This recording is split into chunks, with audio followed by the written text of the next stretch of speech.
Welcome to Ace Farm YouTube channel.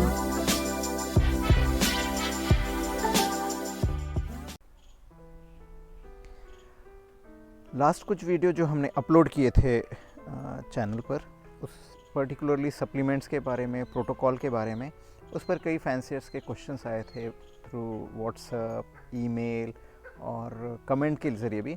और मुझे ऐसा लगा कि वो कमेंट्स के रिप्लाई देना और डाउट क्लियर करना ज़रूरी है।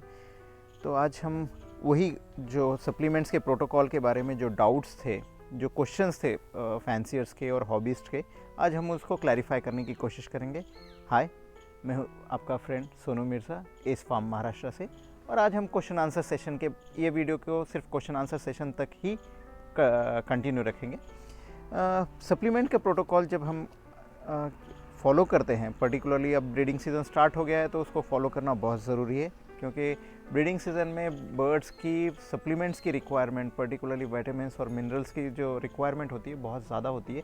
तो हम लोग जो सप्लीमेंट का 10 दिन का जो हमने प्रोटोकॉल का शेड्यूल बना कर दिया था, वो फॉलो करते वक्त कुछ प्रॉब्लम आते हैं। जैसे एक क्वेश्चन आया था मुझे कि जब हम गार्लिक या लहसुन यूज़ करते हैं, मैंने बताया था कि एक कली 1 लीटर पानी में यूज़ करनी है, तो इसका बहुत ज़्यादा स्ट्रॉन्ग स्मेल दूसरे दिन तक आ रहा है और वो सारे ड्रिंकर्स में भी गार्लिक का स्मेल आ रहा है। तो इसका क्या करना चाहिए? देखिए, मैंने जो बताया था कि वो एक नॉर्मल गार्लिक का साइज़ होता है। अगर आपके पास का गार्लिक का साइज़ या जो उसका क्लो है, कली, वो बड़ी साइज़ की है, या फिर आपके पास जो लहसुन मिलता है बहुत स्ट्रॉन्ग है, मतलब जिसके अंदर बहुत ज़्यादा स्मेल आती है और बहुत काफ़ी ज़्यादा स्ट्रॉन्ग एलिसिन कंटेंट है, तो ऐसे टाइम पर आप उसको 2 लीटर के अंदर 1 कली आप यूज़ करें, ताकि दूसरे दिन तक। देखिए, अगर आपका गार्लिक बहुत ज़्यादा स्ट्रॉन्ग रहेगा और आप उसको पीने के पानी में डाल देंगे तो कबूतर भी पानी नहीं पीता है।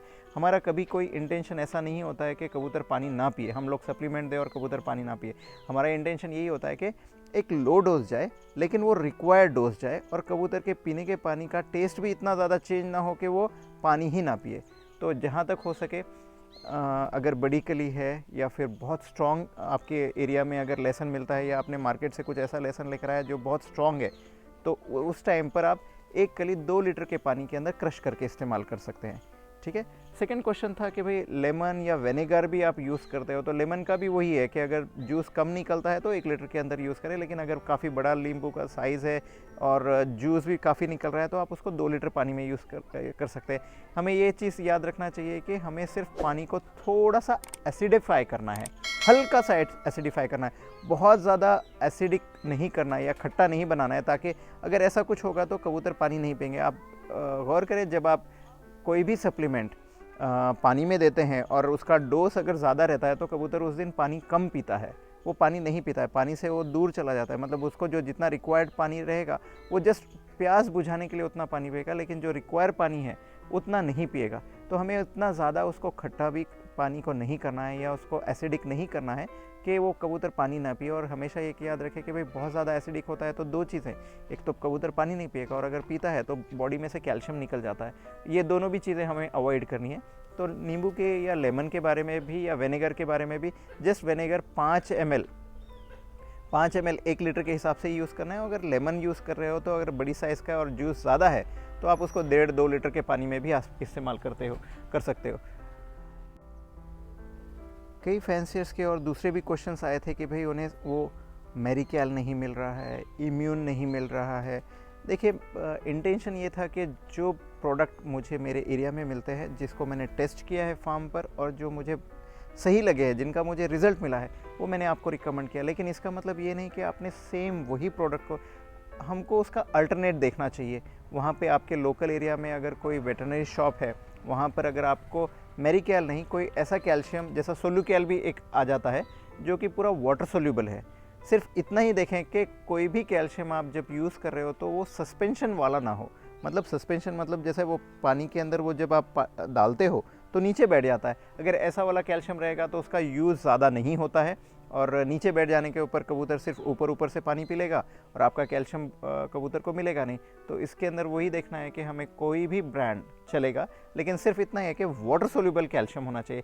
मेरिकैल आप यूज़ कर सकते हो या फिर सोल्यूकैल भी आप यूज़ कर सकते हो, कोई भी आपके लोकल एरिया में जो ब्रांड अवेलेबल रहेगा वो आप यूज़ करें। दूसरा ये भी था कि ई केयर बहुत सारे फैंसियर्स को नहीं मिल रहा है, तो ज़रूरी नहीं है कि ई केयर ही यूज़ करें। विटामिन ई के बहुत सारे ब्रांड्स अवेलेबल है, जैसे इम्यून है, ई केयर है, इमॉल है। कोई भी ब्रांड आपके पास अगर मिल गया है, सिर्फ इतना ही देखें कि जब भी आप कोई ब्रांड यूज़ कर रहे हो तो अच्छी क्वालिटी का, मतलब कंपनी उनकी अच्छी होनी चाहिए। अगर कंपनी अच्छी रहेगी तो आपको रिज़ल्ट अच्छे मिलेंगे। अगर लोकल कंपनी का या कोई चीप कंपनी का आप यूज़ करोगे तो शायद हो सकता है कि उसके अंदर वो क्वालिटी वाला मटेरियल आप उन्होंने यूज़ नहीं किया है। भले ही वो 10-15 रुपये या 50 रुपये अगर कॉस्टली रहेगा तो चलेगा, क्योंकि हम लोग जब इतने कॉस्टली कबूतर रखते हैं और हमारा ये शौक़ है, तो उस वजह से एक 5-10 रुपये से या 50 रुपये का महंगा वाला भी आप अगर सप्लीमेंट यूज़ कर सकते हो, दैट्स फेयर इनफ। लेकिन इतना ही नहीं कि आपको इम्पोर्टेड ही यूज़ करनी चाहिए।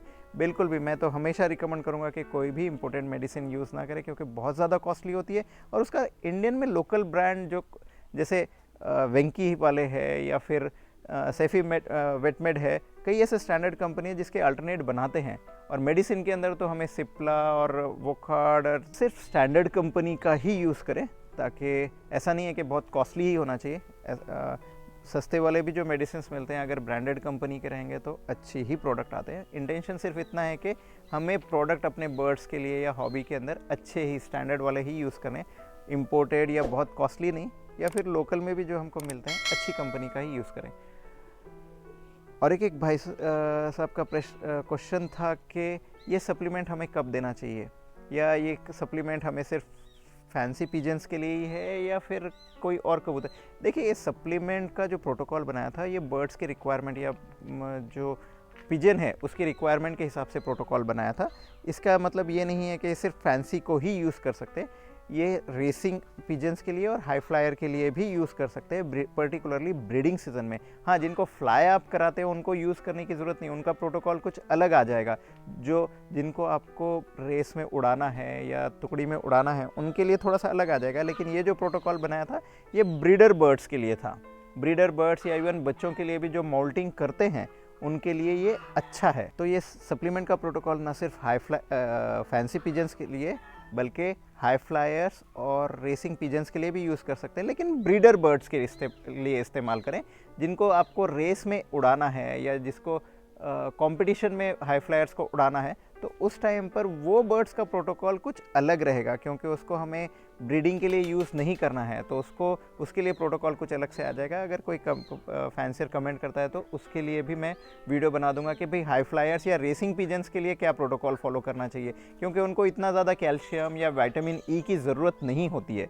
उनको सिर्फ ज़रूरत होती है कि बर्ड्स जब फ्लाई करके आए तो वो जल्द से जल्द रिकवर करे, ताकि वो दूसरे तीसरे दिन के रेस्ट के बाद फिर से उसका ऑप्टिमम परफॉर्मेंस हो। तो उसके लिए कुछ अलग प्रोटोकॉल यूज़ करना पड़ेगा। लेकिन अगर ब्रीडर बर्ड्स है, चाहे वो फैंसी के हो या फिर रेसिंग के हो या हाई फ्लायर के हो, सारे ब्रीडर बर्ड्स के लिए ये आप प्रोटोकॉल आप यूज़ कर सकते हो। और ये प्रोटोकॉल इवन आप जो यंग बर्ड्स है जिनको आपको डेवलप करना है, बड़े करना है और आगे चल के उनको ब्रीडर में यूज़ करना है, उनके लिए भी आप ये प्रोटोकॉल यूज़ कर सकते हो।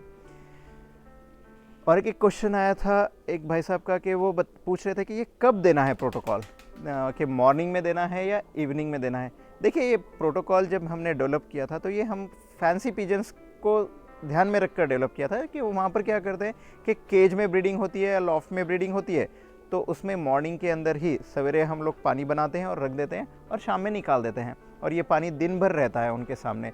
तो उस हिसाब से जब ये फैंसी पिजन्स के लिए रहेगा तो ये दिन भर रहेगा। लेकिन अगर आप हाई फ्लायर्स है और आप उनको मॉर्निंग में खोलते हो, सवेरे खोलते हो, दाना पानी करके फिर वापस बंद कर देते हो, तो ऐसे टाइम पर आपने उनको सिर्फ सवेरे के और शाम में फिर वापस से एक बार खोला जाता है उनको खाना डालने के लिए। तब उस टाइम, ऐसे टाइम पर जब आप उनको 2 बार फीडिंग कराते हो, चाहे फिर वो रेसिंग पिजन्स हो या फिर हाई फ्लायर्स हो, उस टाइम पर उनको सिर्फ और सिर्फ मॉर्निंग के टाइम पे यूज़ करें। क्योंकि मॉर्निंग के टाइम पर क्या होता है सवेरे कि रात भर वो प्यासे रहते हैं, तो मॉर्निंग में सवेरे वो ज़्यादा पानी पी लेंगे, और जब सप्लीमेंट्स मॉर्निंग में चला जाएगा तो उसका बेटर बॉडी के अंदर यूटिलाइजेशन हो जाता है।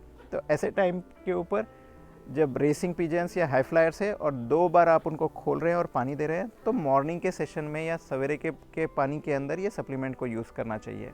और एक क्वेश्चन आया था फैंसियर का कि प्रोबायोटिक एंड प्रीबायोटिक क्या हम पानी में इस्तेमाल कर सकते हैं? जी बिल्कुल यूज़ कर सकते हैं।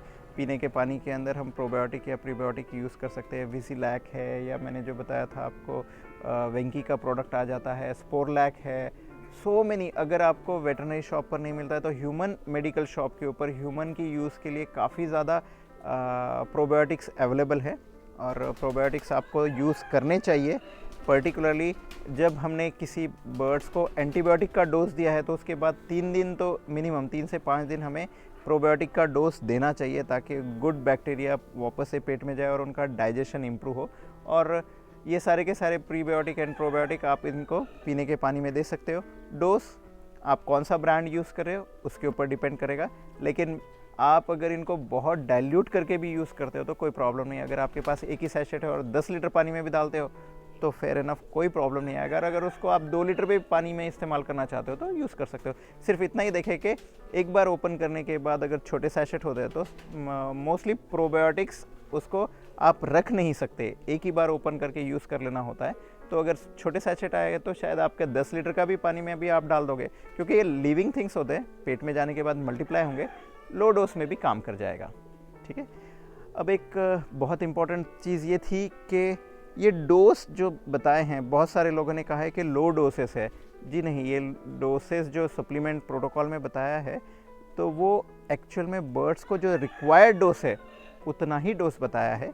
लो डोज का मतलब काफ़ी ज़्यादा लोगों को लगता है कि भाई हम इससे बहुत ज़्यादा हाइयर डोज देंगे, 5 ml डाल देंगे वाइमेरॉल, या कैल्शियम हम ज़्यादा दे देंगे, या लीवर टॉनिक को हम 5 ml 1 लीटर में डाल देंगे।